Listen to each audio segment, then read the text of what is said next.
Thank you, Honorable Chairman, sir. Sir, this is my maiden speech. I hope you'll give me a little bit of extra time. At the outset, I would like to thank my party leaders, Ms. Mamta Banerjee, Mr. Abhishek Banerjee, for giving me the opportunity to speak at the motion of thanks on the President's address. I would like to humbly thank every citizen of Bengal and every party worker of the All India Trinamool Congress, because of whom I stand here today. I come to Parliament, sir, as a student of history and inspired by the great founders of our republic, Mahatma Gandhi, Jawaharlal Nehru, Rabindranath Tagore, and B.R. Ambedkar.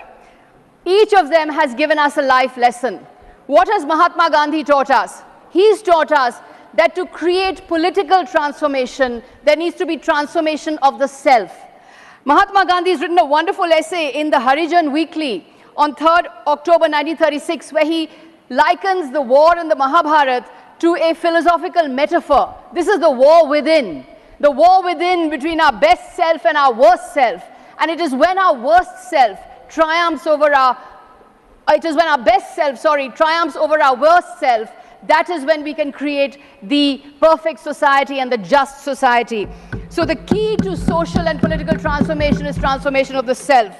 Let us be our best self and cast out anger and hatred. Nehru taught us that only constitutional, representative, parliamentary democracy can improve the conditions of humanity at large. No other system of government, sir, not military dictatorship, not the one-party state, not any form of dictatorial regime. It is the constitutional, parliamentary, representative democracy that can improve the condition of humanity and give justice and opportunity for all. I want to remind you that in the 1950s, Nehruvian parliamentary democracy was such that there was one star in that parliamentary system who shone and who became a colossal leader.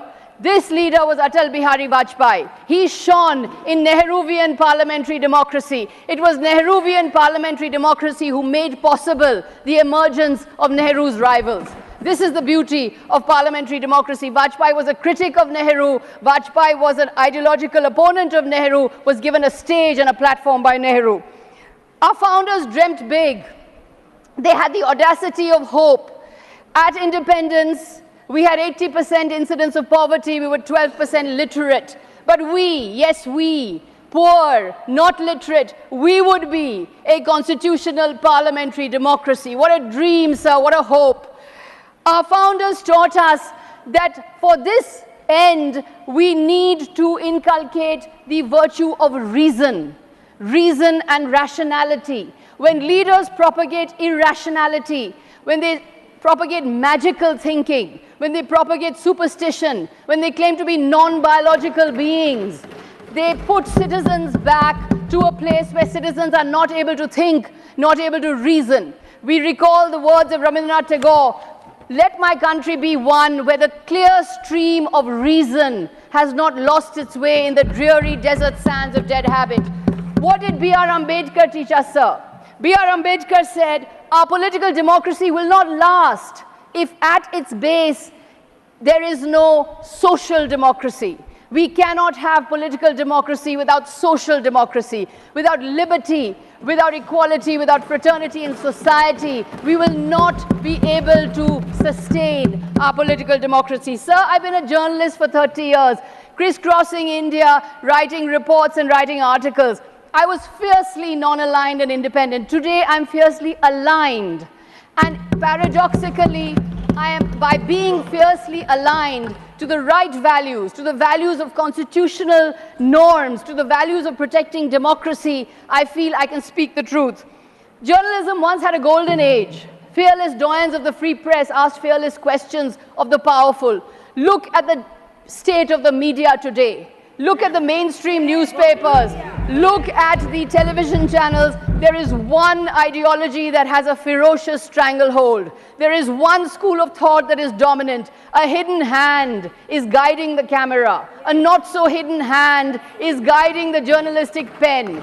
What is happening to the media is that it has been captured. The media has been captured. Most of the legacy media cannot ask questions of the government anymore. But without asking questions, how can democracy breathe? Without telling truths to power, if journalists cannot tell truths to power, how can democracy get oxygen? Legacy media is getting suffocated in an airless, oxygenless jail.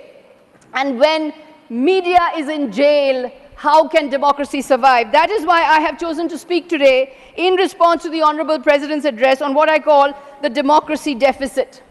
I humbly thank the Honorable President of India for her address. In the address, the respected President said in para 17, the basic spirit of democracy has been greatly undermined. But undermined by who?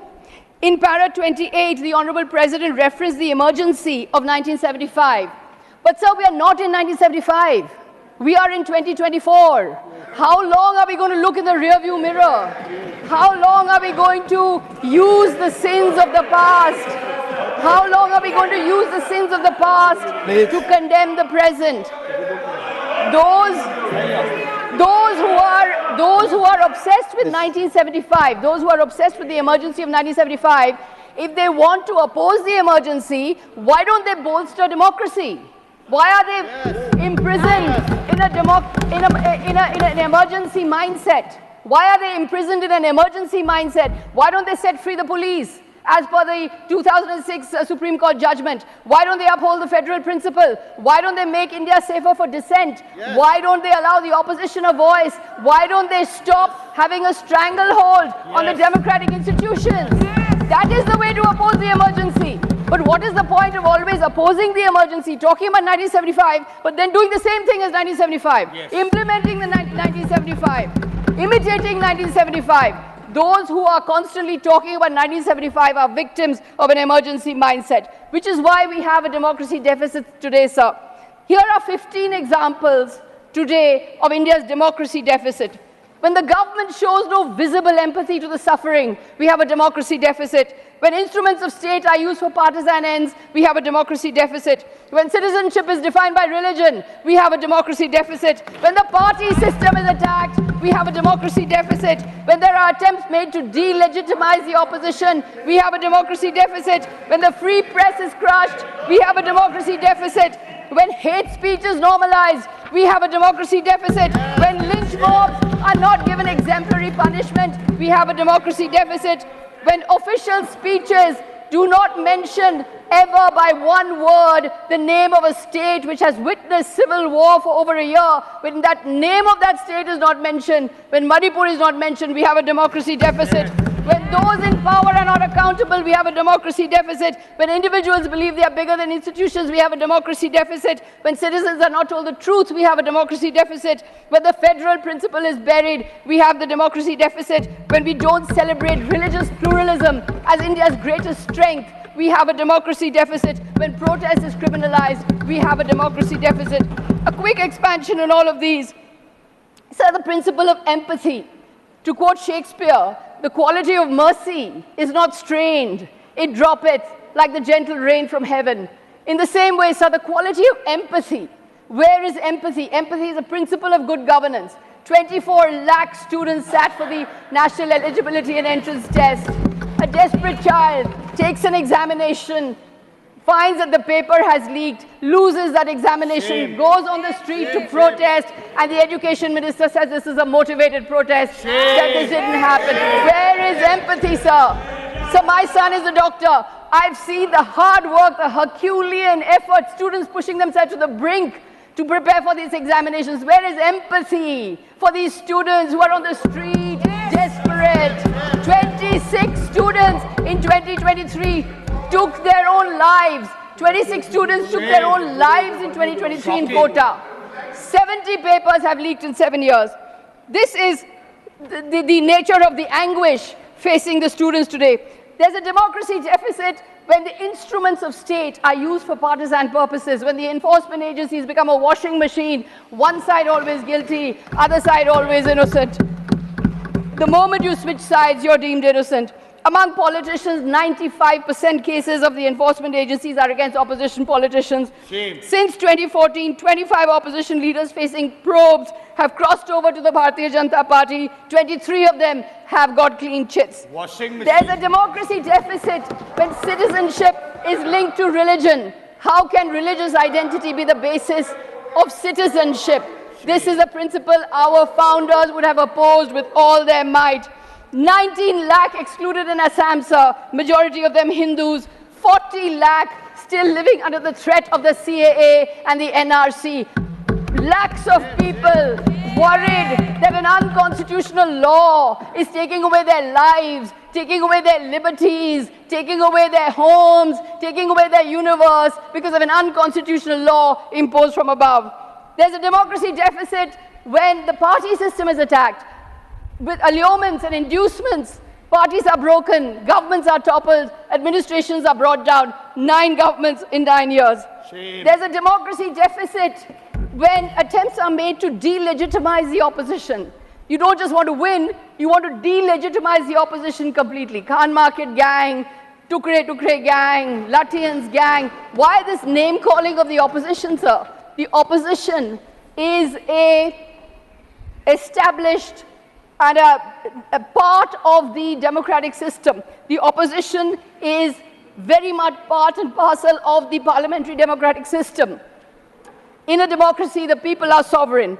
When the sovereign people vote for the opposition, how can those elected representatives be considered illegitimate? How can they be delegitimized? This is not the politics of democracy. This is authoritarian populism. This is strongman politics. It's not enough to win. You want total domination. This year, the voters have cut you to size and, in fact, voted for the opposition. There's a democracy deficit when the free press is crushed. As I mentioned earlier, India ranks 159 out of 180 in annual World Press Freedom Index released by Reporters Without Borders. India's press freedom has fallen 19 places since the BJP-led dispensation came to power in 2014.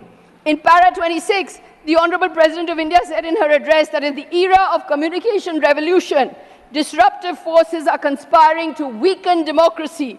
But who is weakening democracy in the media, sir? The democracy is being weakened by an overbearing government which is guiding, manipulating, terrorizing, muzzling, threatening journalists. I was shocked to see that journalists are not allowed, accredited senior journalists today are not allowed in the precincts of parliament. This is truly shocking for a parliamentary democracy. There is a democracy deficit when hate speech is normalized, when hate speech against religious communities is normalized and made acceptable, and those who are responsible for this hate speech get state protection. 75% of hate speech events come from states ruled by the BJP, according to the India Hate Lab. There is a democracy deficit when lynch mobs are not given exemplary punishment. Does the government care that 3 men died in a horrific case of mob lynching in Chhattisgarh earlier this month? There have been many such crimes. They've gone unnoticed. A report by India Spend reveals that 97% of all attacks centered on cattle-related issues between 2010 and 2017. 97% cases were reported in the last 3 years. 61 out of a total 63 such cases are registered after the creation of the cow protection squads and beef trade restrictions, showing that it is under BJP dispensations. It is under BJP dispensations that these attacks have increased. There is a democracy deficit when a civil war has raged for over a year in a state and that state's name cannot be mentioned by the Honorable President in her address, and the Prime Minister does not even visit once to Manipur, where over 70,000 are homeless and 200 have died. There is a democracy deficit when those in power are not accountable. There's little accountability to those in power, neither to students, nor to rail victims, nor to youth promised crores of jobs, nor to women who are victims of crime. There have been 244 consequential train accidents between 2017 and 2022. Does the government care? The percentage of tickets, the BJP was proudly proclaiming that it's brought in the women's reservation bill. But the percentage of tickets given to women by the BJP this time is just about 15%. All India Trinamool Congress has given almost 30% tickets to women. 38% of our MPs are women. There is a Bengal model of women's empowerment that should be emulated across India.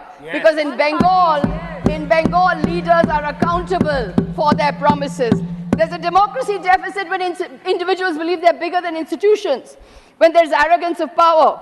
Gandhi believed the means must be good, for the ends to be good. Gandhi called off the 1922 movement of Chauri Chaura. So today, power has become performative. Power exists only for itself. Power is projecting Thank you, Sagarika ji. seaplane